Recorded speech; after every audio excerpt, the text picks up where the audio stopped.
Go to overcomecompulsivehoarding.co.uk/online therapy to get 20% off your first month of cognitive behavioural therapy, with weekly sessions online with a therapist, in addition to worksheets, a journal, meditation and yoga videos, and unlimited messaging.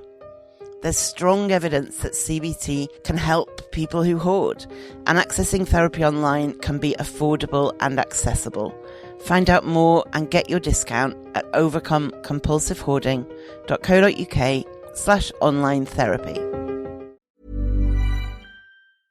A lot can happen in the next 3 years. Like a chatbot may be your new best friend. But what won't change? Needing health insurance. United Healthcare Tri-Term Medical Plans are available for these changing times. Underwritten by Golden Rule Insurance Company, they offer budget-friendly, flexible coverage for people who are in between jobs or missed open enrollment. The plans last nearly 3 years in some states, with access to a nationwide network of doctors and hospitals. So for whatever tomorrow brings, United Healthcare Tri-Term Medical Plans may be for you. Learn more at uh1.com. With LinkedIn Jobs, we tap into a network of more than 1 billion professionals to help you find quality professionals quickly and easily for any role you need. Marketing wizards? Found them. Software engineers? Found. That project manager I could never seem to hire? And found. LinkedIn Jobs quickly matches your roles with candidates with the right skills and experience. In fact, 86% of small businesses get a qualified candidate within 24 hours. Post your first job for free and get started at linkedin.com/spoken. That's linkedin.com/spoken. Terms and conditions apply.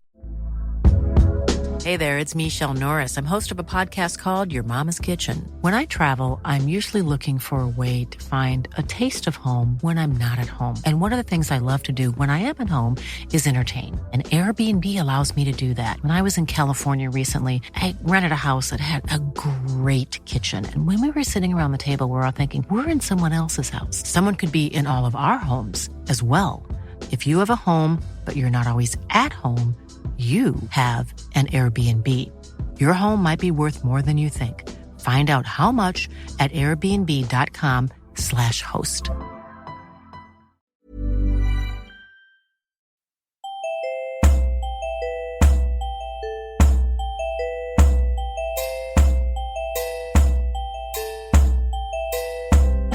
Welcome to the Overcome Compulsive Hoarding with That Hoarder podcast.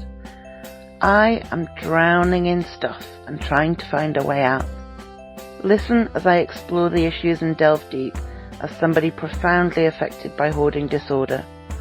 Find out more, including links to subscribe to the podcast, at overcomecompulsivehoarding.co.uk, and follow me on Twitter at That Hoarder and on Facebook at facebook.com/That Hoarder.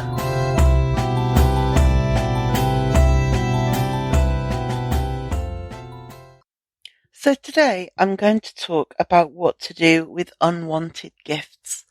If you haven't listened to last week's episode, I would go there first. That is about a general guide to how to deal with buying and receiving gifts, particularly at Christmas, but any time really. But I wanted to look at what to do with unwanted gifts separately because, to be honest, it's a massive topic.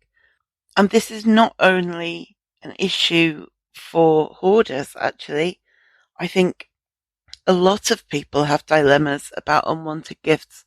I was in a Zoom meeting, obviously, yesterday, and somebody was saying how she'd got out a plant pot she hated because a family member who'd given it to her was visiting. So it's definitely not just hoarders who have trouble throwing stuff away or getting rid of stuff that they don't want if somebody gave it to them. So the first way I would look at dealing with unwanted gifts is trying to avoid them in the first place.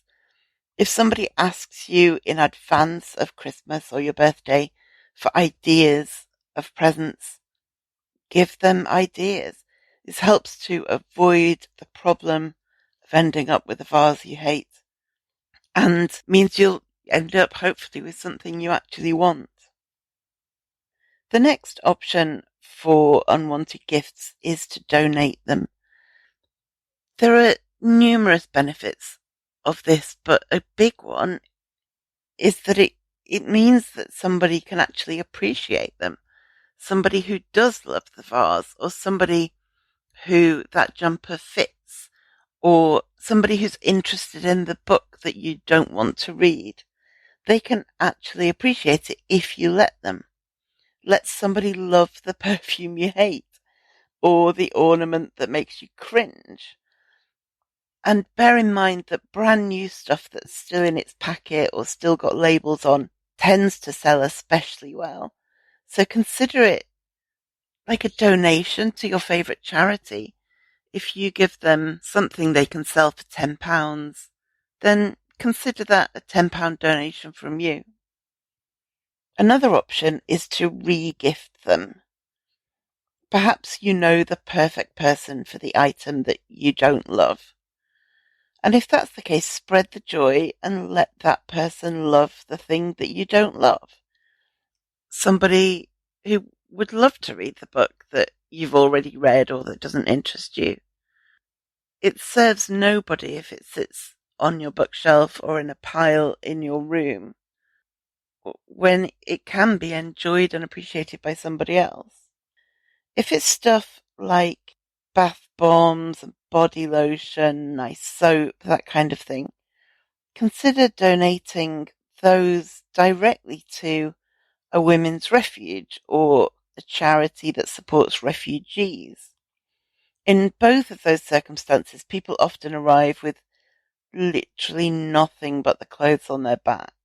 So some really luxurious toiletries or some basic toiletries could make a real difference to their sense of dignity, to their well-being, and it's something that the charity then doesn't have to buy for those people, and so it saves them money and it gets use out of the moisturizer that you're allergic to, or, the bath bomb that smells of cinnamon and you hate cinnamon. One thing to bear in mind though, do be respectful. Don't give away half-used bottles of shampoo and half a pack of razors. I feel it's disrespectful to say I've half-used this. That's as much as you deserve. It's not okay. People who need these donations need dignity just as much as people who don't need donations. And always keep that in mind. Don't give people your absolute crap.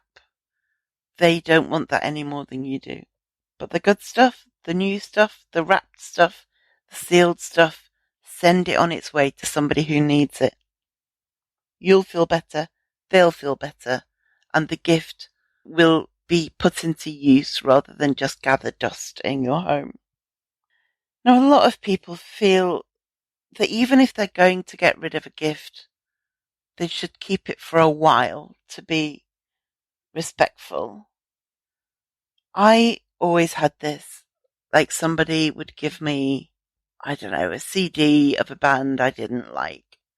And I would think, I'm going to give that to the charity shop, but I better keep it for a while first, out of respect for the gift giver.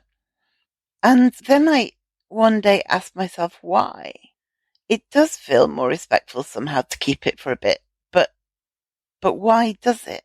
Why keep something for a token 6 months? What difference does it actually make? If you're going to give something away, just give it away now. My best friend once said to me, if I ever give you something and you don't like it, please do feel free to get rid of it. And I immediately said the same thing back to her.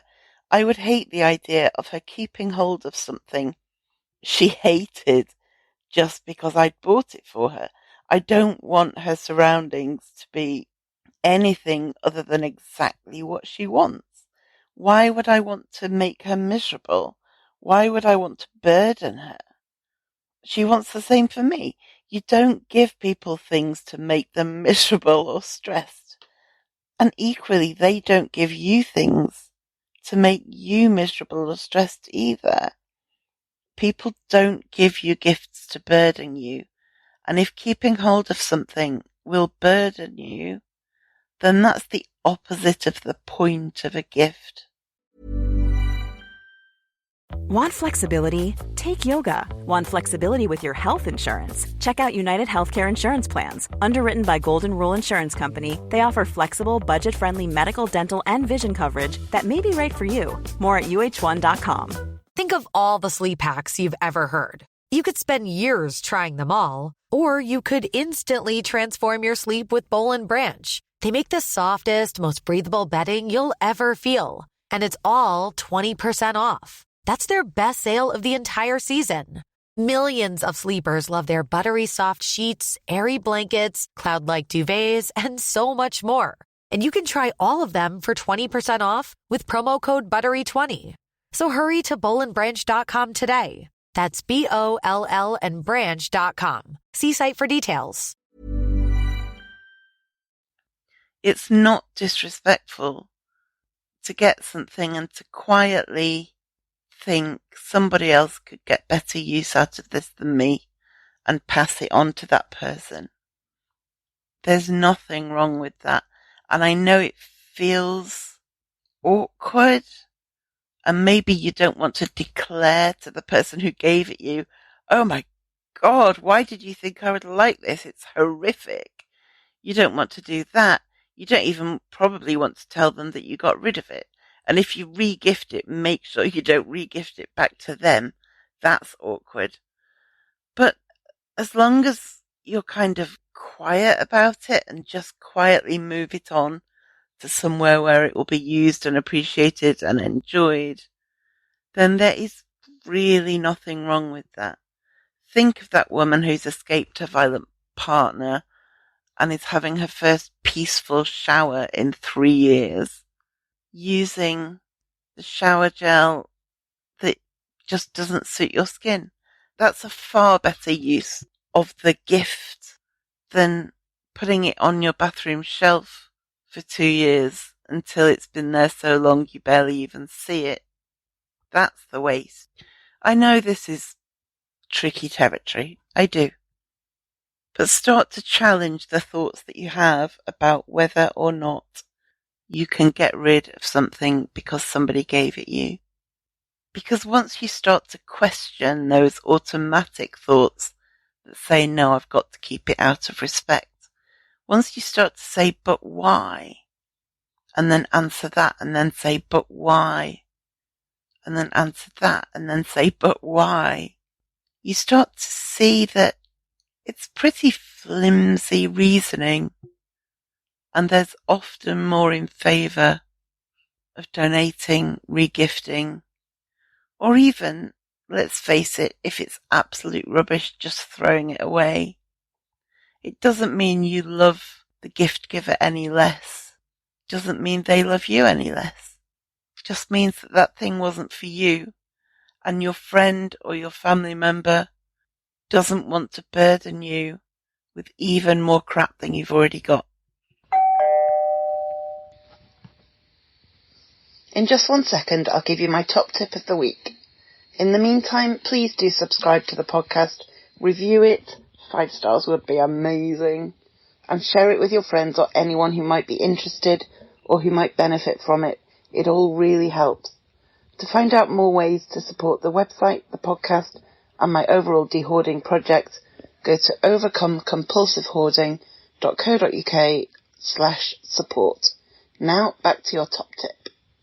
So my top tip this week is when you are sorting through things and deciding what to get rid of and what to keep and what to donate and all of that, don't ask yourself whether you can use the object in your hand.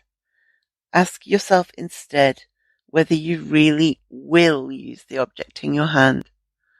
Hoarders are incredibly skilled at looking at something that most people would throw away and seeing lots of potential in it.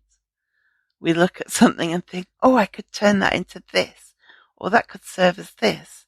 That could be really useful there. And that may all be true, but will we turn it into that? Will we use it as this? Will we do the things with it?